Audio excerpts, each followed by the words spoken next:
今晚咁咧，我以前咧講過，我家姐話即係佢喺美孚嗰度即係遇到鬼啦，咁跟住佢搬咗屋啦。係咁我想講，跟住佢搬嗰間屋咧就發生咗啲事啦，又係。好啊，點樣啊？咁咧佢咧再搬，因為佢搬得急啊嘛，咁咧佢就揾唔到屋啊，咁就揾咗一間咧喺旺角嗰啲唐樓嘅租咗一間房啊。唐近邊啊？係啦，我哋大家好關心。係我即刻好關心啊！近邊頭啊？我唔知。我唔知嗰條街叫咩名，我淨知彌敦道旺角中心啦，係後邊有一條街，再夾多一條街。哦，即係近住球場嗰邊係嘛？我唔識嗰條咩街。唔緊要啦。好，點樣啊？咁樣波鞋街㗎啦，應該係。咁嗰度，咁佢就係有個窗口㗎，咁就佢咧就住咧就即係初頭覺得即係冇乜嘢咁樣，即係佢因為佢近返工，即係搭車方便啦，咁但係咧就住住下咧就佢咧就成日病啊，咁咧佢咧就病到點咧？好佢咧去睇醫生咧，醫生話：咦，你好似即係失血過多咁啊，個人啲面口冇晒血咁，咁同佢打啲補血針喎，就唔知咩事㗎，就 check 唔到咩事，仲同佢打啲補血針，咁打一支補血針就其實已經夠㗎啦，但係佢仲係好似失咗好血咁樣喎，咁咧佢就最犀利，同佢打2支補血針。咁我哋即係屋企人聽到哇，點解咁緊要嘅你咩事咧？咁佢話唔知啊，就都仲未知咩事。咁跟住開始隻眼就好大隻咯，腫起。有一隻眼咧係腫到好似隻雞蛋咁大隻喎。哇 ！OK。咁咧本身佢係幾靚女嘅，佢個樣就面色冇晒啦，咁個眼就咁大，跟住咧就谷一粒瘡出嚟啦，開始就爆到成隻眼一條嚿龍咁樣，就好怪啦個樣。Sorry，嗰粒瘡喺隻眼裏邊定係眼外邊啊？眼外邊就爆咗一粒瘡啦，咁拉龍啦，但係眼就腫起一隻蛋咁啦。咁就話點解會病到咁緊要㗎你咁？係咯。咁跟住之後就佢咁就即係又係向嗰方面諗下啦，搬咗喺嗰度住就係咁樣。咁就佢就話咁佢嗰陣時候佢就後生就有啲朋友咧就識得玩嗰啲神功之類咁樣嘅嘢嘅。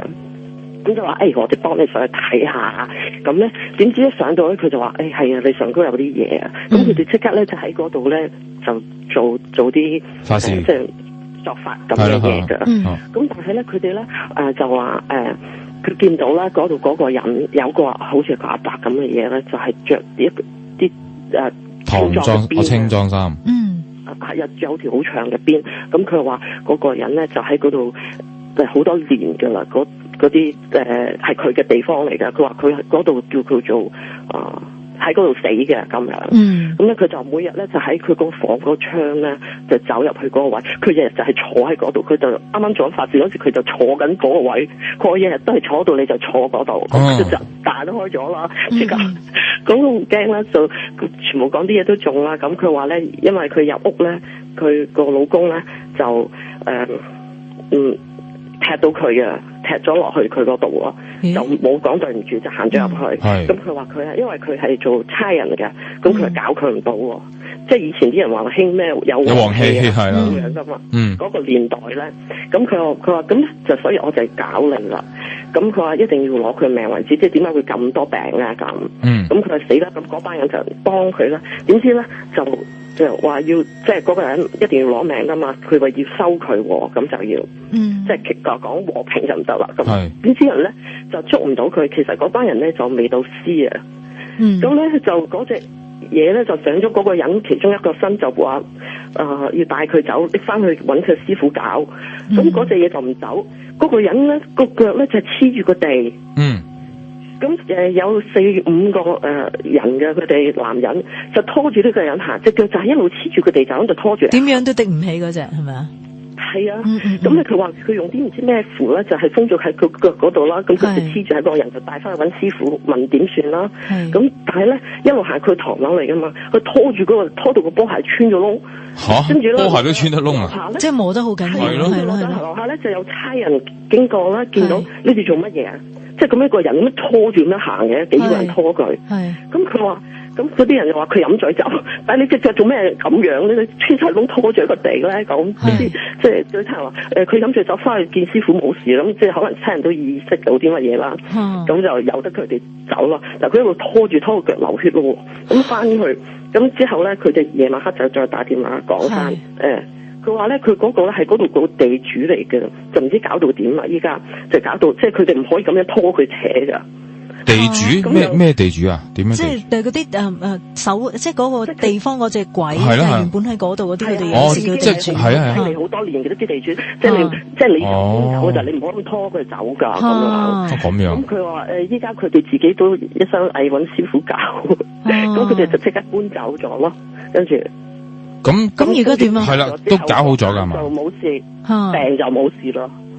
哦，喂，咁嗱，有冇話做一啲入伙儀式嗰啲咁樣噶？最初有搬入去之前冇啊，佢諗住住先嘅啫嘛。哦，所以就乜都冇做。咁結果就因為咁樣唔覺意撞到啦，係咪犯到佢啦？佢咧入門口咧，佢踢到即係踢到牆嗰啲角位啊。但係其實都唔知嘅係咪啊？踢到啲OK。其實又冇講對，唔會講噶。但係其實佢係踢到一啲煙嗰啲灰嗰啲裝香嗰啲叫乜嘢？煙香爐燈香爐燈係咪啊？嗰啲煙灰盅。唔係煙灰盅啊，即係嗰啲咧，我哋插香嗰啲香爐咧，佢係咪踢到嗰啲唔記得講對唔住定係點樣啊？係啊，佢門口就係即係有呢啲牌嗰啲大眾係啦。OK， 明白啦，明白啦。唔係牌嚟嘅，佢係黐住喺埲牆嗰啲。係啊。其實如果踢到即係真係要講對唔住㗎。係真係要講對唔住啊！即係你要尊敬翻佢先至得噶嘛，係咯。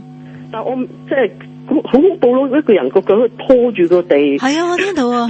我聽到頭先我聽到，哇！拖到隻腳都流血啦，好恐怖。咁啊